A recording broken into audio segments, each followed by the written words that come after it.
This is the story of the people of Israel in its land. We are in the days of the last independent Jewish kingdom. For over 1,000 years, the Jewish people lived in the land of Israel under their own kings. King David made Jerusalem his capital some 3,000 years ago, and his son Solomon built a holy temple there. Jews from every part of the country made pilgrimage to the temple in Jerusalem. With the rise of the Roman Empire, the Jews came under the oppressive rule of the Romans. Some of them were determined to win back their independence and rebelled against the Roman rule. After besieging Jerusalem for 6 long months, the Roman general Titus destroyed the Holy Temple, massacred the citizens, and burned the city to the ground. Only an empty shell of outer walls was left standing, a sad reminder of the glorious temple that was. The defeated fighters were taken to Rome for a triumphal march. In the generations following the destruction, the Jewish sages laid the foundations for one of the most glorious periods in Jewish history. The social, legal, and educational systems that they developed enabled Jewish communities to survive wherever they were. In every society in which they lived, Jews played an important role, contributing to science, culture, and the economy. Often, they were persecuted or expelled because of their beliefs, and at times forced to practice their Judaism in secret.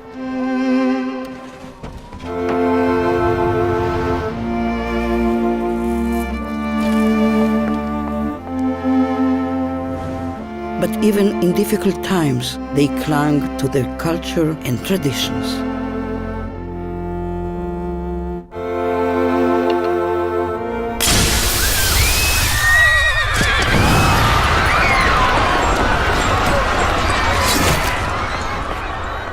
A new wind began to blow in the Jewish communities in the diaspora, and more Jews refused to accept exile as their fate.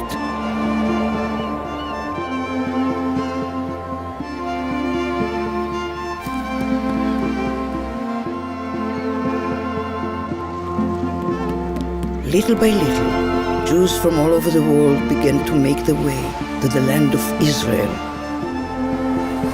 They came with a burning desire to live in the land of their forefathers.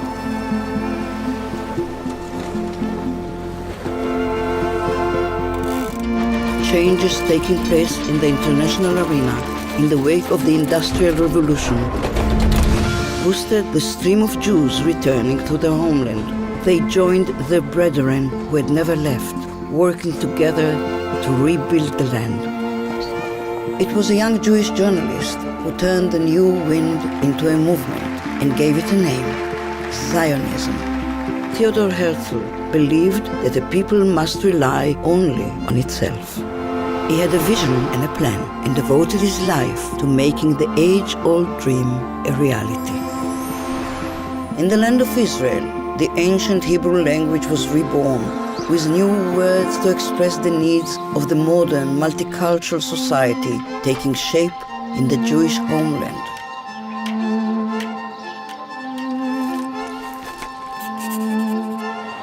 In 1917, the nations of the world, led by Great Britain, recognized the right of the Jewish people to establish a national home in the land of Israel.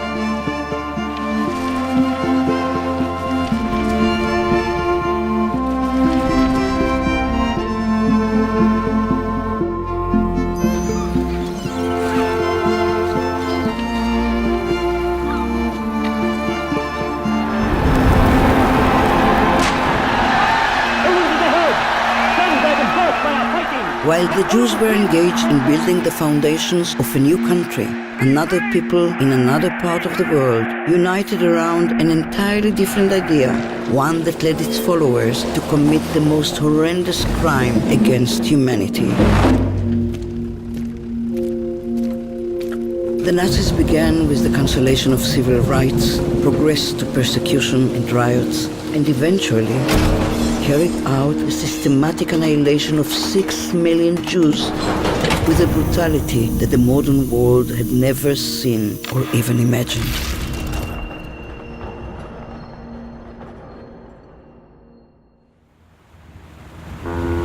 But sometimes, from the depths of despair, the soul finds the strength to carry on.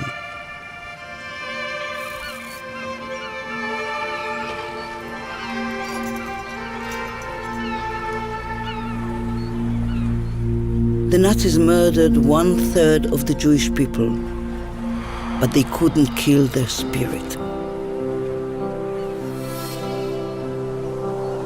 In 1947, the United Nations voted on a plan that would divide the land between the Jews and the Arabs and establish 2 states, a Jewish state and an Arab state. The UN partition plan was accepted by the Jewish leadership. The nation united in joyful celebration. Not so among the Arabs. The Arabs utterly rejected the partition plan. The morning after the UN vote, the Arabs within Israel, as well as the Arabs in the surrounding countries, attacked Jewish communities.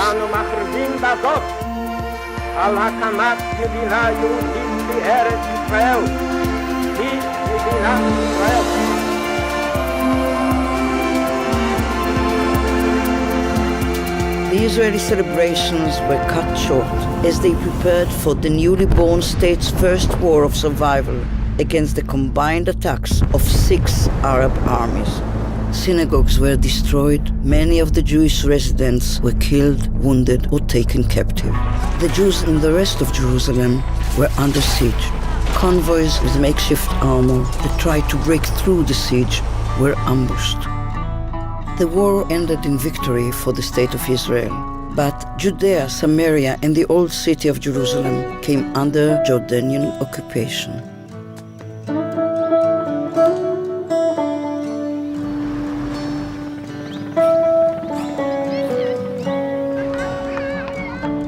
Almost 2 decades later, Israel was again in mortal danger as Arab states banded together and once again threatened to destroy the State of Israel. The fighting was bitter, but Israel won on all fronts.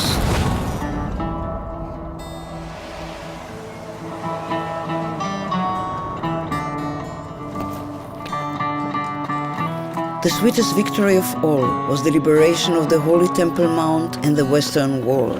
Jerusalem was reunited.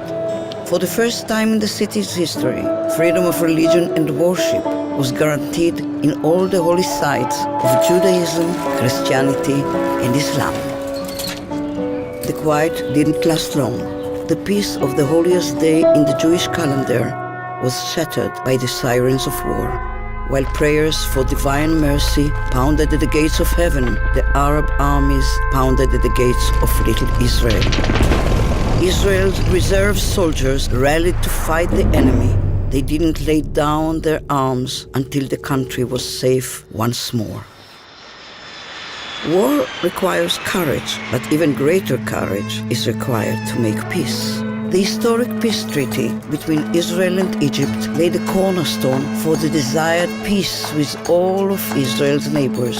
It came closer with the signing of a peace treaty between Israel and Jordan. That same hope inspires Israel's efforts to achieve peace with the Palestinians and to realize the dream of living in peace, shalom, with all its neighbors. The Jews have returned to their homeland.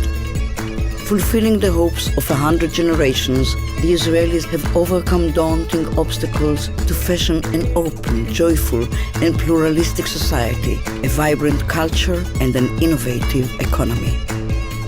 The story that began in the land of Israel, then spread out to the farthest reaches of the world, has come full circle.